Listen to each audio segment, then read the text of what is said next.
नितेश राणेंच्या बकरी ईद संदर्भातल्या वक्तव्यानंतर राजकारण चांगलंच तापलेलं आहे। व्हर्च्युअल बकरी ईद साजरी करा असं नितेश राणे म्हणाले आणि राणेंनी फडणवीसांकडे त्यांची तक्रार करणार असं प्यारे खान यांनी म्हटलेलं आहे। अल्पसंख्याक आयोगाचे अध्यक्ष प्यारे खान यांनी राणेंविरोधात आक्रमक भूमिका घेतली आहे। बकरी ईद आता जी साजरी होणार आहे तेव्हा पर्यावरण पूरक बकरी ईद साजरी करा अशी का बोलत नाहीये? व्हर्च्युअल बकरी ईद साजरी करा अशी का बोलत नाहीये? कुठे गेले ते प्राणीप्रेमी?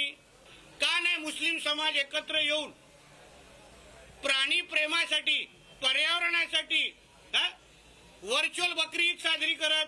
देखिए, नितेश राणे जी जो बार बार नफरती बयान देते हैं ये महाराष्ट्र के विकास के लिए बिल्कुल ठीक बात नहीं है। और जो बार बार वो श्री देवेंद्र फडणवीस जी का नाम कोट करके बोलते हैं ये भी ठीक नहीं है। नितेश राणे जो है वो महाराष्ट्र को बर्बाद करने का काम कर रहे। वो पता नहीं उनको क्या है मुसलमानों से, मुझे समझ में नहीं आता। जो प्रधानमंत्री है, जो महाराष्ट्र के मुख्यमंत्री है, उनकी छवि खराब करना चाहते हैं। कसं आहे की आजकाल टेक्निकली आपले काही मंत्री खूपच ॲडव्हान्स झाले, त्यामुळे जसं बकरी ईद ते बकरी ईद नाही तर बकरा ईद आहे,